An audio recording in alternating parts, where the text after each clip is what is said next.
Hello, good morning everybody. Well, how are you today? I am Arifin Nur Himawan. In this time, I'm going to talk about using if clauses. So, please stay tuned.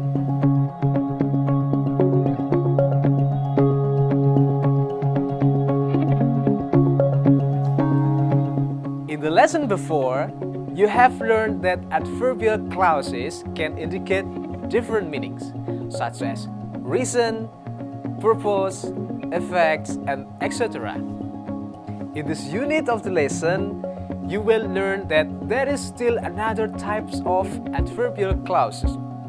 The adverbial clauses of condition. In this adverbial clause of condition, a qualification is made. This means that one view restricts or limits another view.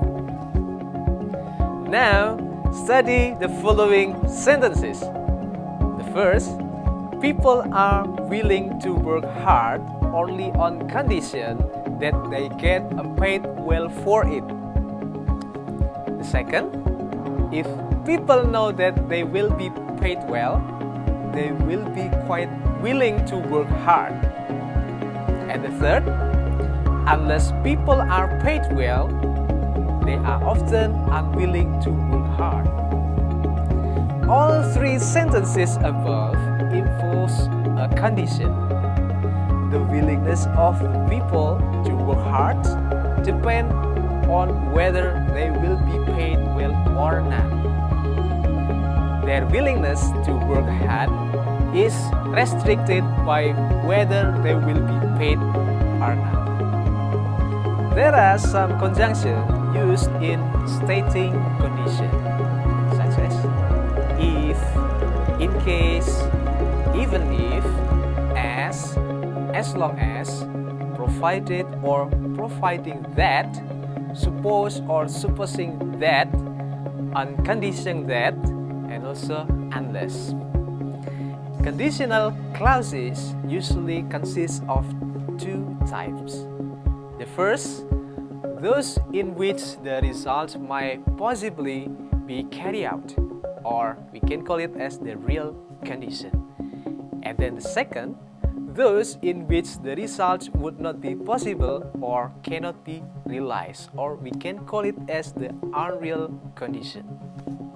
Well, okay everybody, now it is time for you to make your own sentences. The sentence with the condition that there are possibilities to carry out, to do.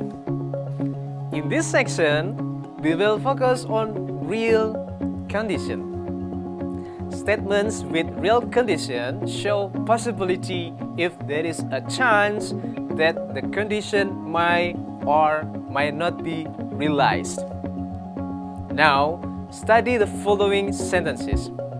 The first, if Ahmad does well in his exam, he may be given a teaching position at the university. And then the second, in case that Ahmad does not get the job at the university, he will probably accept an offer from well-known firms. Sometimes, however, in real conditions, no possibility is suggested because the conclusion that follows the condition is definite. Okay, students, now study the following sentences. The first, if he is wearing the white shirt and gray pants, he must be a senior high school student. And the second sentence, if the traffic light is green, you might drive on. But if it is red, you must stop. Real condition can also express that a certain demand must be met or should be fulfilled. Now, study the following sentences. The first, I'm sure you will succeed provided that you try your best. The second sentence, you may go to the picnic on Sunday as long as you have done all your chores for this week. Okay students, now we continue with the unreal condition. In the previous sections, you have learned the real condition, where the condition that can be carried out or that show possibilities of being carried out.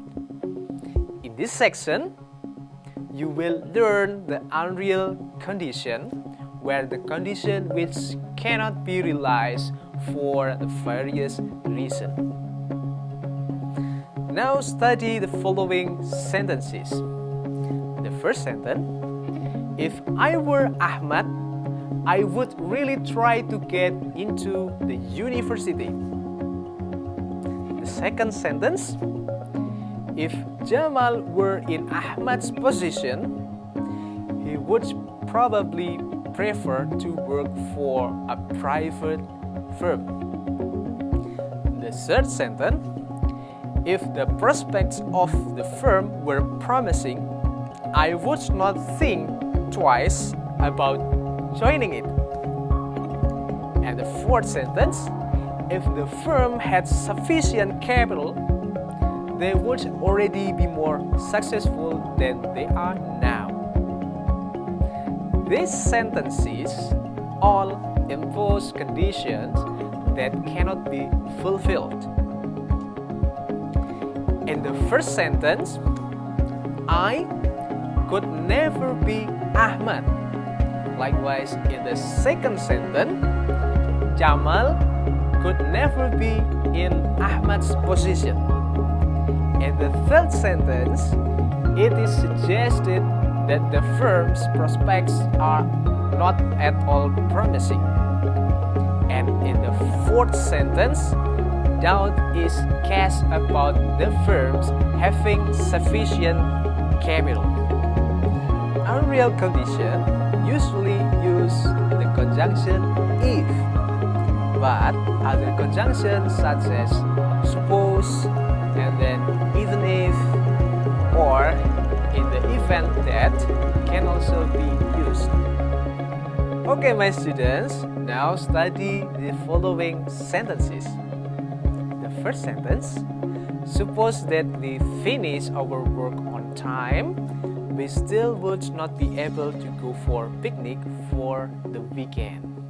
And then the second sentence: even if we finish the work on time, we still would not be able to go to Puncak this weekend.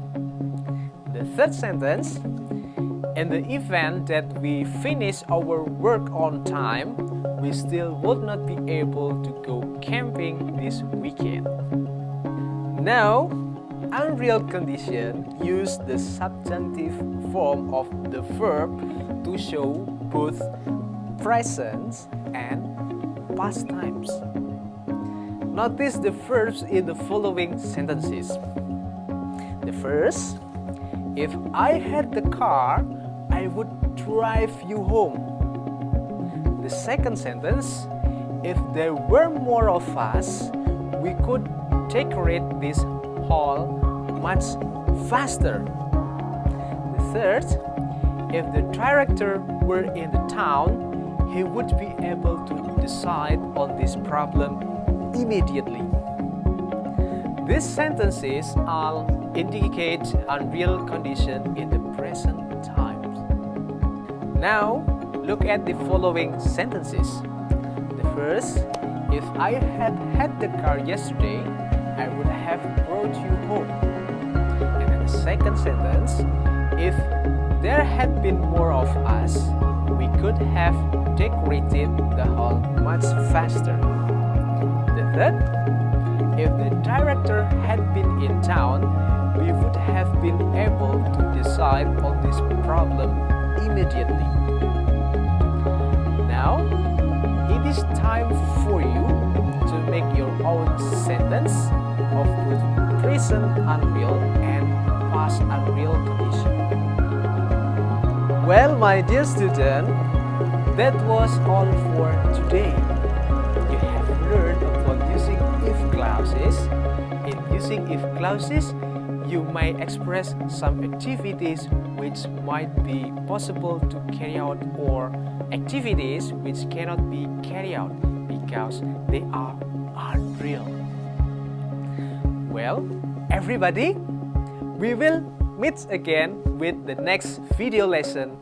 Bye bye.